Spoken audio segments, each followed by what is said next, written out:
Hello everyone and welcome back to our new video of Learn with ME. For today's episode, we'll be talking about plumbing.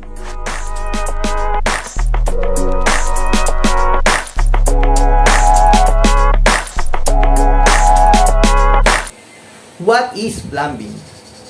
Well, we can't usually see this, but plumbing is actually everywhere. At our homes, our offices, some are even on vehicles, planes, and even ships. But what is plumbing?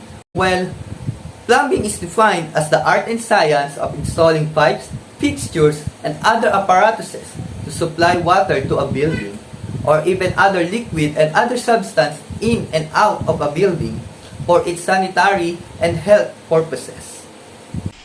How did the plumbing system start? Is there some history behind it?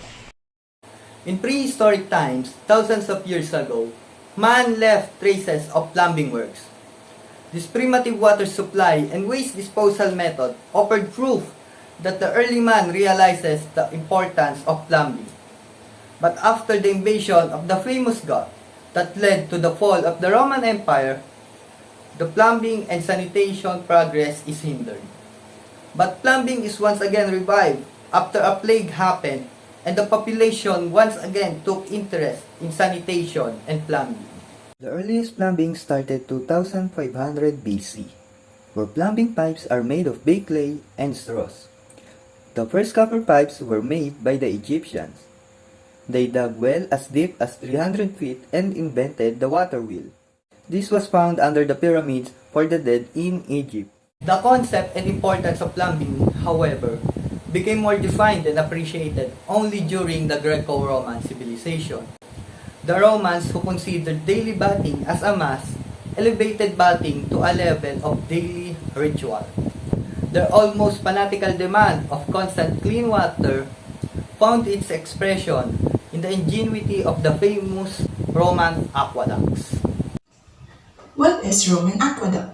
The Roman aqueducts was a channel used to transport fresh water to a highly populated area. They were made from a series of pipes, canals, tunnels, and bridges. As water flows into the cities, it was used as drinking, irrigation, and to supply hundreds of fountains and baths. One of the most famous recognizable features of the Roman aqueducts was the bridges, constructed by the stone arcs.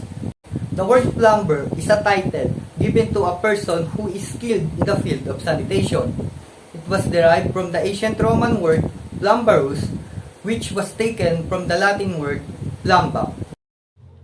Majority of the populations in the Philippines, aside from not being able to afford plumbing installation, are still unaware of the importance of sanitation in the form of efficient water supply and waste disposal. Water is essential for humans and all living things to live. Water was considered fit for consumption as long as it was visibly clear. They get the water through rainfalls, springs, rivers, or creeks, conveyed either through improvised bamboo pipes and wells. Because of it, some people experience illnesses such as diarrhea, cholera, typhoid fever, giardia, hepatitis A, and dysentery.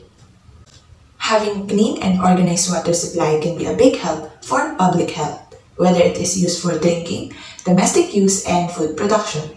Improved water supply and sanitation can boost a country's economic growth and can contribute greatly to poverty reduction. Majority of the households who cannot afford plumbing installations in their homes excreted in rivers, creeks, seashores, bushes, or any secluded areas as long as there were no people around them when they excreted. But it only leads to harm to human health and also to our environment, especially to those people who are live in populated areas. It brings epidemics brought by worsening unsanitary conditions. We already know some of the history of plumbing. Now we can proceed to its objectives. Plumbing has two main objectives. First is to supply water into different parts of the building. Second is to remove, and discharge all the other human waste and other substances out of the buildings into public sewer or septic tank. Condition for an effective water supply in a building. Number 1, to provide a sufficient amount of water to supply each fixture. Number 2, to prevent the backfire of used water into the water supply system. The drainage system should accomplish the following. First, fast removal of the waste with a minimum probability of leakage and stoppage of drains. Second, to prevent the entry of the house permit and other obnoxious gases into the house from piping system. All plumbing designs and installations are governed by a set of rules and limitations prescribed by the National Plumbing Code, which provides that all drainage system must conform with a set of requirements enumerated as follows. 1. All pipe joints must be well fitted and tightly connected with each other to prevent leakage of gas and liquid. 2. The drainage pipe should be graded or inclined properly for a downward gravity flow of water towards the main sewer line or the septic tank. Third, that the drainage pipe should be provided with adequate clean-out, accessible for repair in case of stoppage.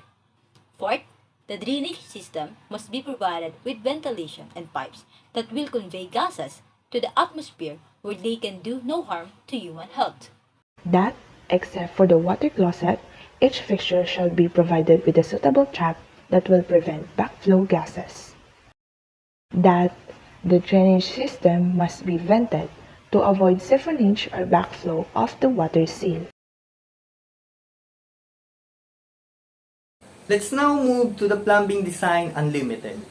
What does unlimited mean? Only pipes? Only layout? Let's find out! Unlimited plumbing design does not mean unlimited pipes in your layout, or not even unlimited means you can change your plumbing design from time to time. Plumbing design unlimited means design and layout of the plumbing system is governed by a set of rules set by the National Plumbing Code. The National Plumbing Code does not state a fixed or standard design of the piping layout, especially for the placing and location of the plumbing fixtures. Unlimited designs are to be expected even while following the health and safety requirement set by the National Plumbing Code. And lastly, routing of the entire plumbing, the location of outlets and clean-outs, and other related installations are subjected to considerable freedom of choice and design. Standard design on plumbing does not really regulate the placing and location of the pipes, thus resulting in many different designs. For example, a toilet near the shower or a shower beside the bathtub. This simply shows that there are numerous ways for the pipes to be placed, thus giving us an unlimited design for plumbing.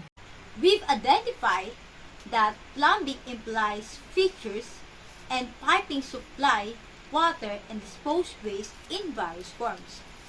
Let's classify the two types of waste, the solid waste and the liquid waste. When we say solid waste, it comes from the water closet. Examples are the food waste and the human feces. When we say liquid waste, it comes from various fixtures, from the bathrooms, when we do shower, and from the laundry areas. These two waste types are carried and disposed of by two types of drainage piping, namely 1. Soil pipe, any pipe that carries waste from toilets or urinals. This could be seen as black water or soiled water. Simply, a soil pipe conveys waste from the water closet. Number 2. Waste pipe, any pipe that carries waste from showers, baths, sinks, and washing machines. This could be seen as a grayish water. Waste pipe, on the other hand, conveys waste from various fixtures other than the water closet. For us to remember, installing a drainage system, sometimes it is referred to as D, W, and D. D stands for drainage of solid waste. W stands for waste, for coming waste from various fixtures other than the water closet. And V stands for ventilation, refers to the ventilation of the piping system. The drainage system as a whole could be overwhelming to understand considering the various forms of waste and vent correlation forming a one-system unit. But here are some definition of terms that will help us familiarize and understand more of the various parts of the piping system.